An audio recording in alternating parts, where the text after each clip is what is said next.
සුබ දවසක් සියලු දෙනාටම. ඔන්න අදත් අපි අරන් ආවිලා තියෙනවා රජයේ ඉතාම වටිනා රැකියා අවස්ථාවක්. සෞඛ්‍ය හා ජනමාධ්‍ය අමාත්‍යාංශයේ සෞඛ්‍ය කාර්ය සහායක කනිෂ්ඨ නිලධාරී තනතුර කියන එක තමයි මේ තනතුර. පුරප්පාඩු 1939ක් තියෙන නිසා සහ වගේම මේක කිසිම විභාගයක් හෝ ඒ වගේ දේවල් නැහැ. තමන්ගේ තියෙන සුදුසුකම් ඉන්ටර්විව් එකකින් පරීක්ෂා කරලා තමයි බඳවගන්නේ. ඒ නිසා ඊටම හොඳ පහසුවෙන් යන්න පුළුවන් අවස්ථාවක්.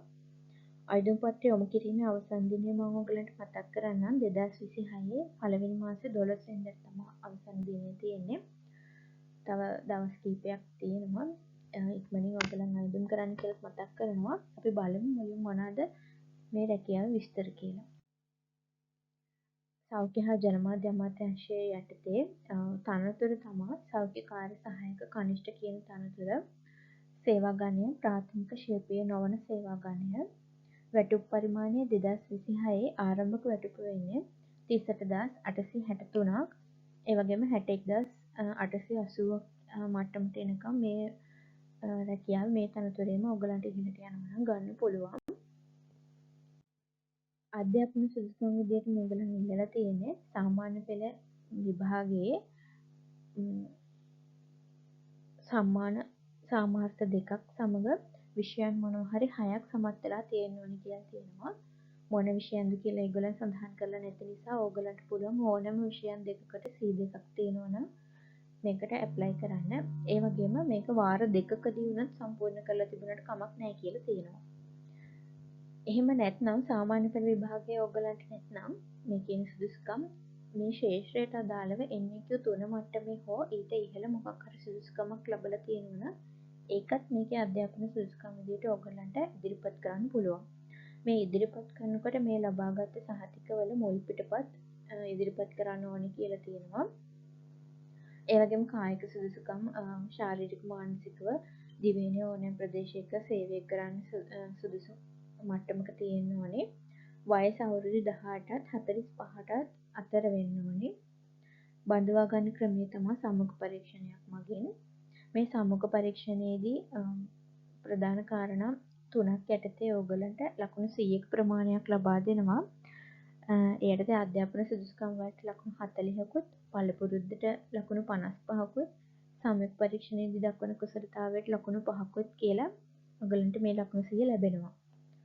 මේක බඳවා ගැනීම සිද්ධ කරන්නේ උපරිම ලකුණු ලබාගත් අයදුම්කරුවන් පුරප්පාඩු පිළිවෙලට තමයි ලබා ගන්න. බඳවා ගැනීම සිද්ධ කරන්නේ. සේවයෙන් නියුක්ත කරවීමේ කොන්දේසි විදිහට 11 කීපයක් සඳහන් කරලා තියෙනවා. මේ යටතේ ඒගොල්ලන් සඳහන් කරන දිස්ත්‍රික්ක කීපයක පමණයි වර්කර්ස් තියෙන්නේ. ඒ නිසා ඒ දිස්ත්‍රික්ක වලින් 3ක් තමන් කැමති පිළිවෙලට සඳහන් කරන්න ඕනි.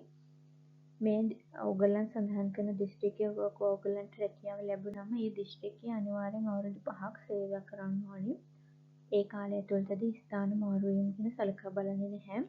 දිස්ත්‍රික්ක විදියට කොළඹ, ගම්පහ, මහනුවර, නුවරඑළිය, ගාල්ල, යාපනය, අම්පාර, ත්‍රිකුණාමලය සහ අනුරාධපුරය කියන දිස්ත්‍රික්ක ටික තමයි ඒගොල්ලන් දක්වලා තියෙන්නේ. මේ තනතුර ස්ථිරයි විශ්‍රාම වැටුප් පිළිබඳ රජයේ ගන්න තීරණ වලට යටත් වෙනවා.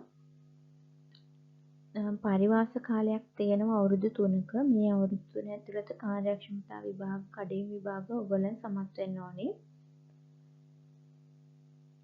තව මේගොල්ලන් පුංචි දේවල් ටිකක් කියලා තියෙනවා. අපි බලමු ඊළඟට අයදුම් පත්‍රය කොහොමද කියලා. මෙතන අයදුම් පත්‍රය යොමු කරන ආකාරය ඔයගොල්ලන්ට මම අයදුම් පත්‍රය ඊළඟට පෙන්නන්නම්. ඒ අයදුම් පත්‍රයේ print out එකක් අරගෙන A4 size එකට පැහැදිලි අත්තකුරින් තමන්ගේ විස්තර ටික සම්පූර්ණ කරලා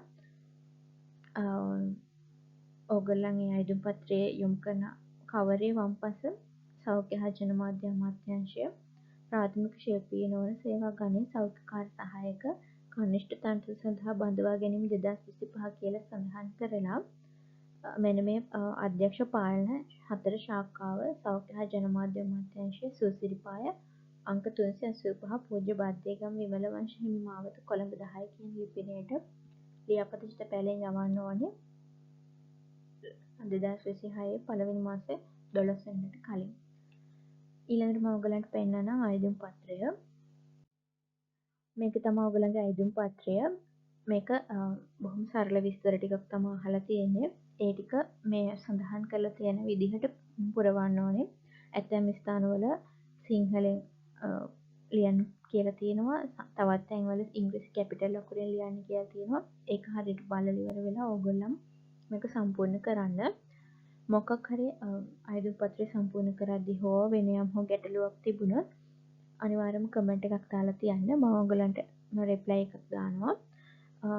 මේ අයදුම් පත්‍රය මම ඔයගලන්ට මේ වීඩියෝ එක යට ඩිස්ක්‍රිප්ෂන් බොක්ස් එකේ ලින්ක් එක දාලා තියන්නම්. එතනින් ඩවුන්ලෝඩ් කරගෙන print out එකක් අරගන්න.